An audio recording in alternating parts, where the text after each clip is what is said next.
And welcome, everybody. Thanks for coming to visit me and Alexander and all the spirits that we have behind us. Grace was very informative, if you've noticed. Larry, my buddy back here that's doing the camera work, has a lecture he gives talking about the religion of one. And that's what I think is very important. You're touching God or getting connected with God is a very personal thing, and it's hard to do it on a large scale. But if you get on one-to-one and you do meditation or something like that, or automatic writing, you'd be amazed of the connection that you get there. It's very persuasive. I won't say argumentative to believe that there is a God, because some of the information that you get and that will come through will absolutely amaze you. Now, I want to do a little promotional thing. I don't know how many of you are Elvis fans. There's a new book out, and this is a very close connection with me. This is called Living in the Elvis World. It's Memphis Mafia Princess. This lady lived Elvis's life, or with Elvis and that whole entourage, the last 3 years of his life. And she's written a book. And this is not ghostwriting, this is her own writings and everything. If you go on Amazon and punch in Memphis Mafia Princess and read the reviews, you're going to be absolutely amazed. But this lady did an excellent job of describing what it was like, the last 3 years of his life, and everything that was happening around. And I think she's very honest with it. Now, my personal connection. This is a genuine Elvis artifact, I guess you'd call it now. And it was through this lady that I got this. This lady is a sister of my son-in-law. And she got involved with Elvis and that entourage when they were in Vegas in '74. And one of the, I guess, Elvis's buddies, Joe Espalola, I think his name was, is the one that kind of, I guess, got involved with her and took her around and let her experience that type of life. So the book sells, I think, for about $24. I think there's $4 shipping. And she has been autographing those inside too. So if you give your name, she'll write something for you, and so it makes it a personally autographed type thing. But mostly, I've read other books about Elvis and his time. This is by far the best one that I have read. And I think it's very well written, and the lady really does the whole Elvis thing a lot of justice. She explains a lot of things that are happening, and she doesn't put anyone down or say bad things about anyone. She's, I want to say, a very gifted person and a different reality. So if you're an Elvis fan at all, this is the #1 book that you should get a hold of and read. It's called, again, Memphis Mafia Princess. Now, if you look at the cover on this, it may look familiar. It looks like Princess Di. And undoubtedly that is probably intentional, but this is a picture that she has posted. And there's also pictures, if you're an Elvis fan again, that you won't find anyplace else that are her personal pictures that have been enclosed within this. And I think there's several sections in here that does have the pictures and stuff. And you get for instance, this one here is kind of a leisure picture of Elvis when he's not in costume. And that's Shirley with him. So there's a lot of pictures like that that are very, I want to say, personal, that have never been published, and some that have been published. But it's again, get the book and read it. It's really cool. Okay? And it'll be around here if you want to preview it a little bit or something. And I think she must have taken some course or something in how to write a book, because it is excellent.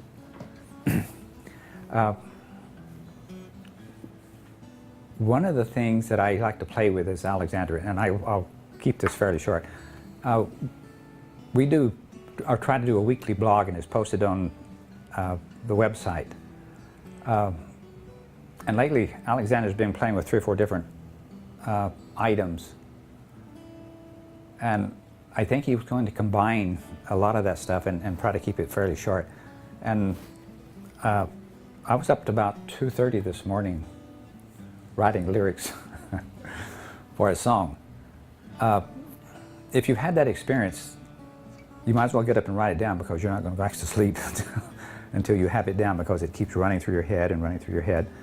And a strange thing when you channel music like that, they don't give you the exact words, but they give you impressions of what they're trying to say, and leave it up to you to kind of work out the lyrics however you'd like. So it's not straight dictation, but it's interesting the way it comes together, and they're trying to get their point across. So it's a rather shorthand, I think, for just a spiritual message. So at the end of my presentation, I'll, if you'll allow, I'll try to give a little presentation with that. I don't have music for it or anything, but we'll do it with a little bit of Robert's help, perhaps.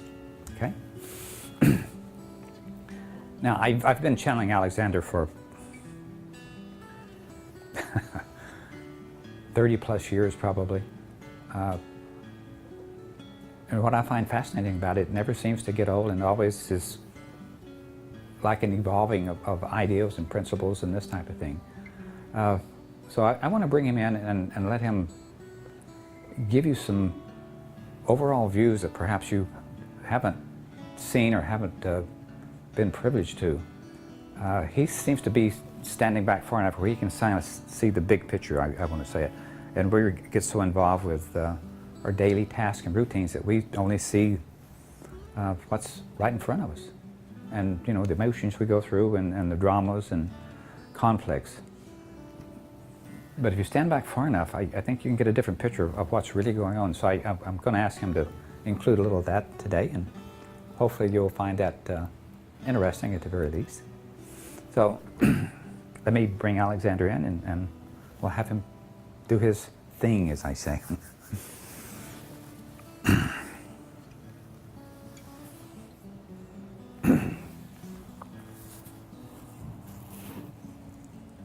Greetings, we are Alexander. We hope you know who you are. So have you ever thought that maybe there is, as you would say, a God's plan of everything that's going on? Maybe there's something happening behind the scenes and we all are going through that? That is what we're proposing. That you're not here by accident. You're here on purpose. You were born into this strange world, into a body that's hardly manageable. So you came in kicking and screaming, as it was. And then things begin to happen. Things that perhaps you don't recognize. And yet they seem to be something that's almost a plan. And you're the one that's dealing with that. It doesn't mean that it has to go a certain way. It simply means that you have emotional reactions to everything that happens to you or around you or for you. So that is what we're proposing, is there is a plan. And it's your plan. So you come into this world. The first few years you go through infancy, as a child, and then as a teenager. And at some point you reach something of a bit of maturity. And by the time you have reached the age 30, everything that you have done up to this point, all the love that you felt, all the conflict that you felt, comes up for review. And it comes up because it is a study of you by you. You're here to decide who you are, what you're made of, what your purpose is, and you can ask questions after questions. But it's all within you already. Those answers are there. So when you begin to do that, recognize age 30, I think it's one of those things you call the first Saturn return. Now, from that point on, all the love that you've experienced before, all the resolution that you've had with all the things before that, follows you through the next 30 years to the second Saturn return. And then, of course, you will go through this review again, if you live that long. So you get to study yourself. Everything that's happened is for you. You're here, you're bright, you're intelligent, and you're leaving or making a legacy. What you're going to leave from your time here. And you think, well, maybe it's because is for my children or my friends or even for society. And perhaps it is, but it's mostly for you. Lifetime after lifetime, you come into this world and you keep growing and you keep evolving. That is the legacy that you keep adding to. And at some point you will reach a point to where you are fully open, without fear, fully knowing who you are, and that you are a creator like no one else.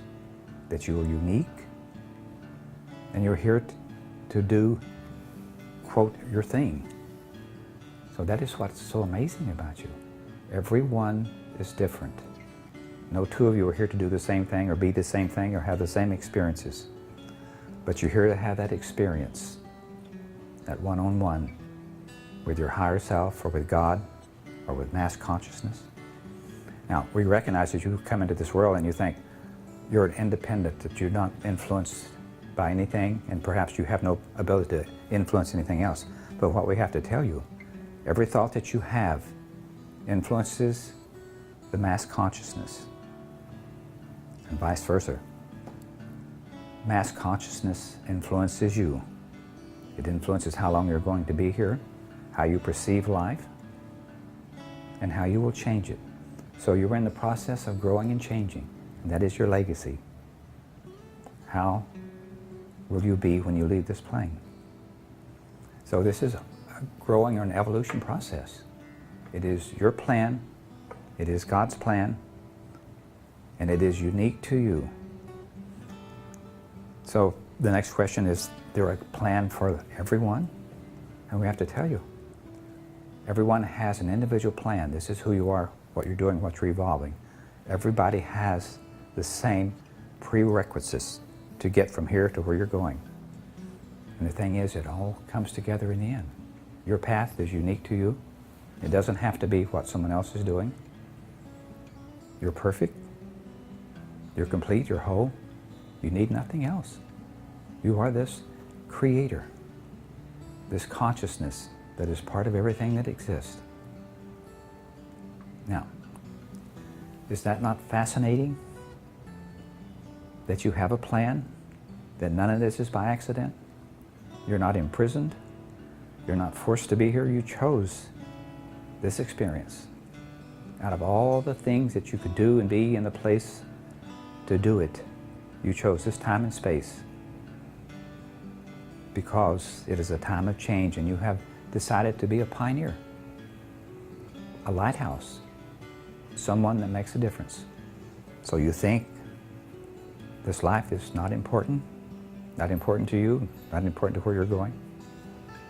This is the first time in all of your past life experiences that you've had the information, the ability, and the knowledge to direct your own creations, your own life.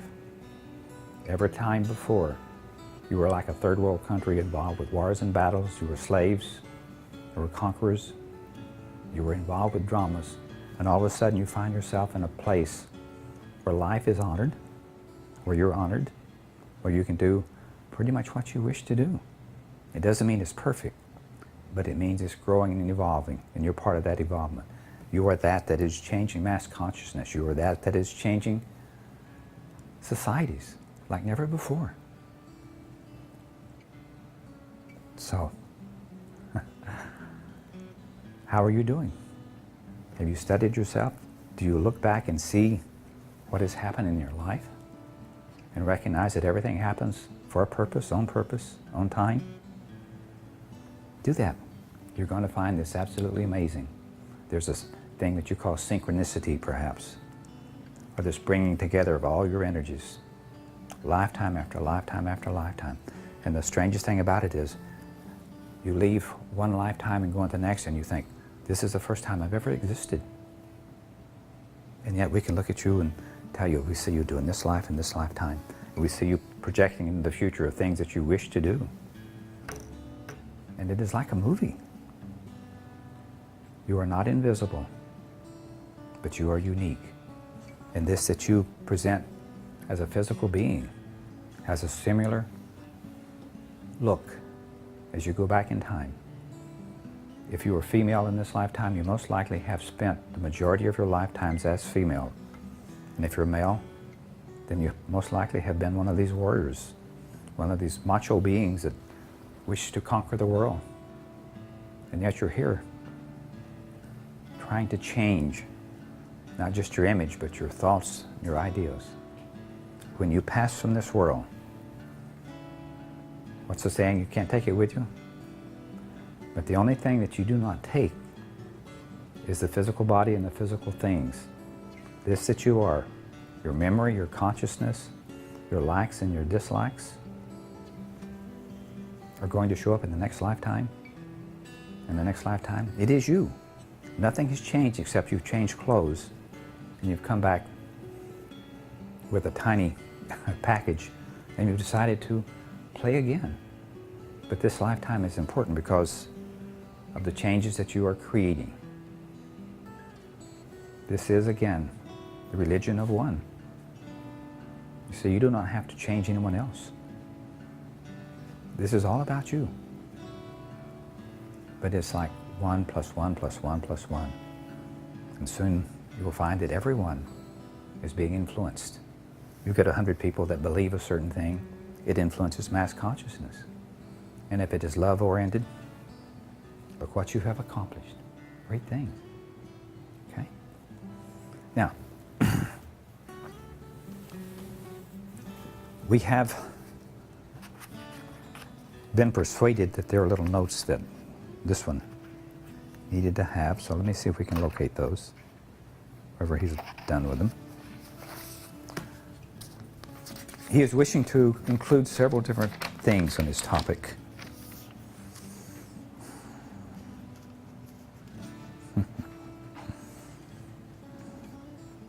At some point, you will reach awareness of your mortality. Usually this happens with the second Saturn return.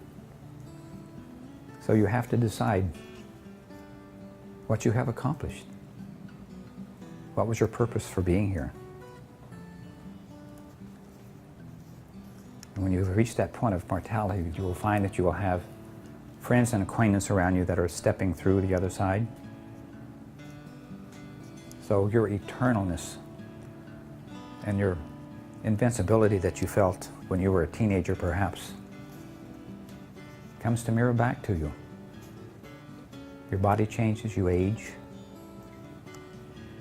And most of you will leave this plane with some sort of disease. So one of the things we're about to tell you is something that you're going to remember forever. When you are about ready to step over, if you wish to make a peaceful transition, be willing to lay your body down. If you're fighting it, then you're going to be caught up in drama like you have been lifetime after lifetime, and you're going to remember it the next time. And death is going to be fearful. But you are eternal beings. The key to a peaceful transition is simply a willingness to step aside and allow that life, that physical body to end. And you will find when you do that you do not cease to exist. In fact, you begin to expand with greater awareness. A strange thing happens. When you escape this physical body, you become everything around you. You become the sunset, the wind, the rain, the sun, the night sky. And you find yourself marveling as you travel through these, I want to say, spaces of everything that you can be and are. And you wonder again how you ever got trapped in this physical body. But you see, that is the lessons that you have given for yourself. It doesn't mean you have to learn, you have to grow, or you have to evolve. But you have to have those experiences, which allows you to grow and to change and to evolve and become everything that you wish to be. And life goes on. But your legacy is one of change. And it is that time, and this is the place. And it's not something you have to shout from the street corners. You can simply sit quietly in meditation and affect change on the whole of the world simply by your thoughts of love and compassion. or you may be fearful and find yourself being overly concerned about diseases as Ebola or AIDS, and you create that also. You create not by what you think, but by what you feel. Your emotions are the deciding factor. You have heard the saying that you are mind, body, and soul. If you're mind, then how does it operate? What is the directive? You simply think a thing and it happens? Try that. Imagine what it is like to be a millionaire. How does it work for you? There's something behind all of your creations. If you truly believe and know that that is real, then that is your gift. But most people think with the mind and they think this is it, whatever I can conceive here, and then I look around and see it's not happening. But there is an emotional block. Now, if you're a body, what are the choices you have? You think you're not still an emotional being? If you're a body, you work on pain and pleasure. If it's painful, you stop doing it.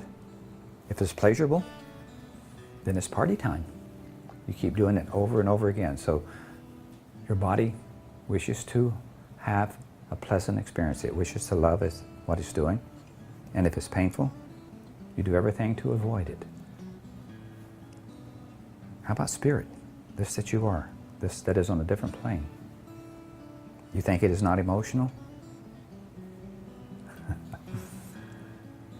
We have to tell you that you are here to evolve. That creates an emotion. That creates a desire. So even on the spiritual plane, you still are ruled by emotions. But what if you could step away, step back far enough where you can observe, where you can actually change your emotions. You can look at what's happened and decide, this is what I wish to have. This is what I wish to be. That works somewhat.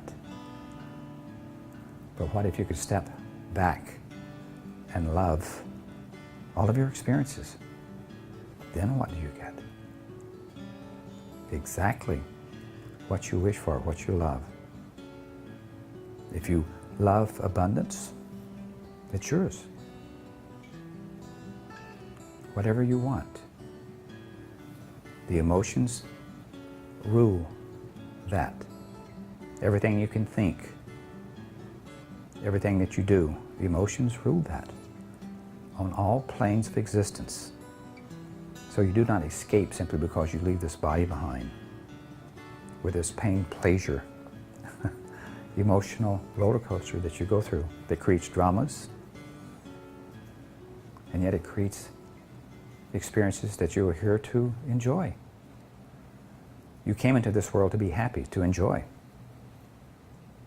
Every time that you are unhappy, you are taking away minutes and days from your experience here that you will never gain back again.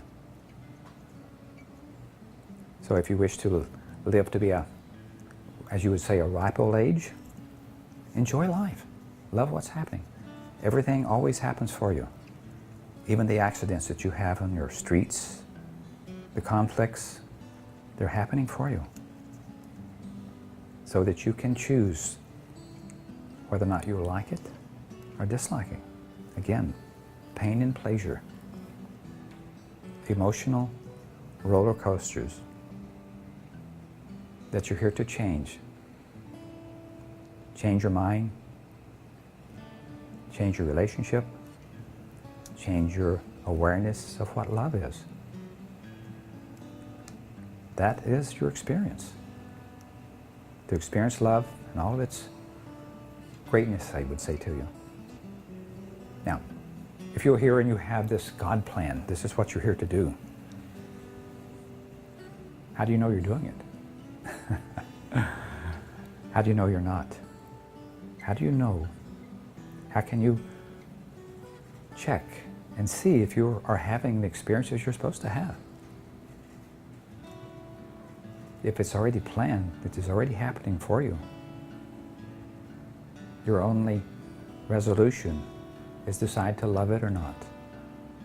If you love it, then it's not a distraction. It's not something you have to resolve. It simply allows you to say, this is what I needed to have that awareness of something I like or dislike. You see, we're not saying that you have to like or dislike anything. Those are the things you choose to do. But if you can love those experiences and see that they're for your benefit, then that is a gift that you give yourself. And you give that legacy to everyone that you meet, everyone that's around you. And you'll find yourself coming back in some lifetime, and you'll have this big smile on your face, and you're loving everyone and everything. Then you can have a suspicion that maybe you are evolving after all. If we were to take you back a dozen lifetimes, most of you would not be so happy because you didn't have direction in your life. The things that were happening for the most part happened to you. You were in effect a victim. Even your Bible suggests that maybe you are a sinner. And yet we tell you, you have never been that. You simply have not stepped up and say, I am the captain of my ship. I am the director of my life. Everything that I wish, I have the ability to change and to alter simply by emotional awareness that I can choose to love those things. What is the word that you've heard? God is love. Love is God. It is all the same. It is the glue that holds everything together. It is that propels you into the future, propels you to evolve and to grow and discover who and what you are. So if you have passed the age of 30, you're here observing yourself, trying to decide who and what am I. It is all for you.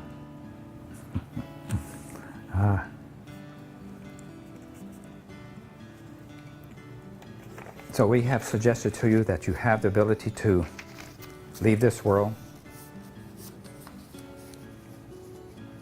with peaceful transition simply by desiring to step away and leave the body. We have suggested that perhaps you're not just this human body, that there's more to you than that. And the body is like a set of clothes that you change regularly. And you do that. And we have suggested that you here, building lifetime upon lifetime, thousands of lifetimes you have wound up in this time and space when you have the ability to direct, to choose how you emotionally look at your experiences through the eyes of love, because you have past laws that guarantee you that freedom like never before. You don't have to lock your doors and bare arms to protect yourself. You have societies that have decided that everyone deserves that freedom, that quality. And when you gain that quality, you begin to step up and take direction of your life. You become gods, creators, like never before. So that is what we wish to give you. Peaceful transition. Hold on to nothing. Love everything. We are Alexander. We thank you for your kind attention. Okay. Now, we have one little thing we wish to do. This is the 2:30 in the morning little thing that we had put together, and it has everything to do with what we've been talking about. Now, Robert may have to turn the volume up a little bit on this, and if you can give me a little bit of meditative type music.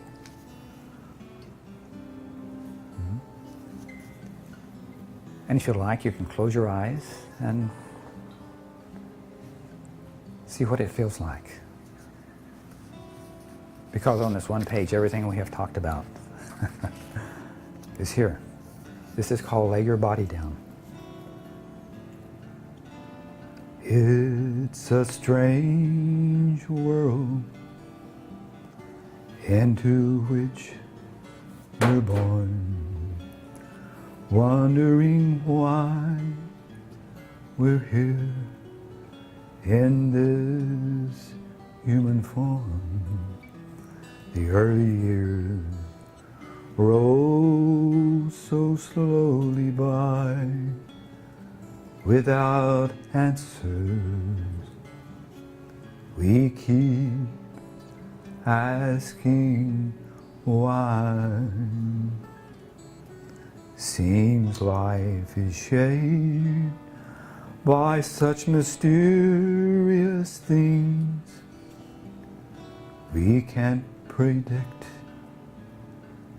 and no one explains.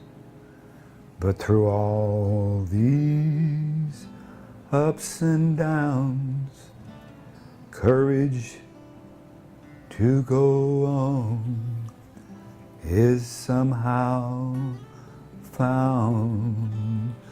And those years that once so slowly pass take wings and speed as if to crash, leaving shadows of doubt etched in my mind, some unresolved and some unkind. But time, it doesn't wait, never blinks or hesitates. You can't rewrite spent pages in your book of fate.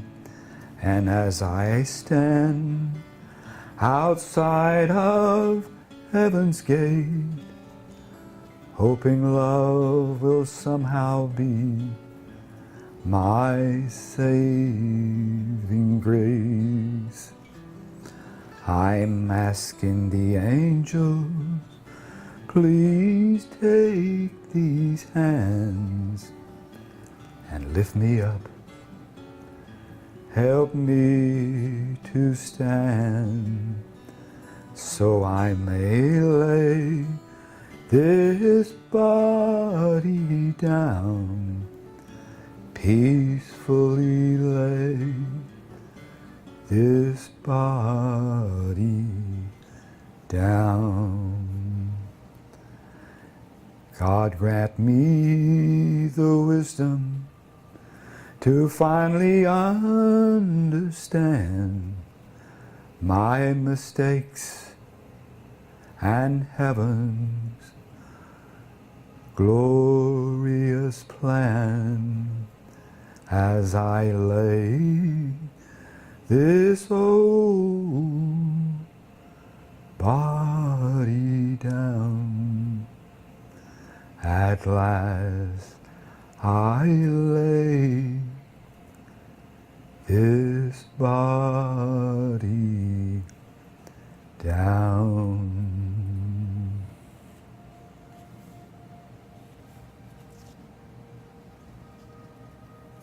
Thank you.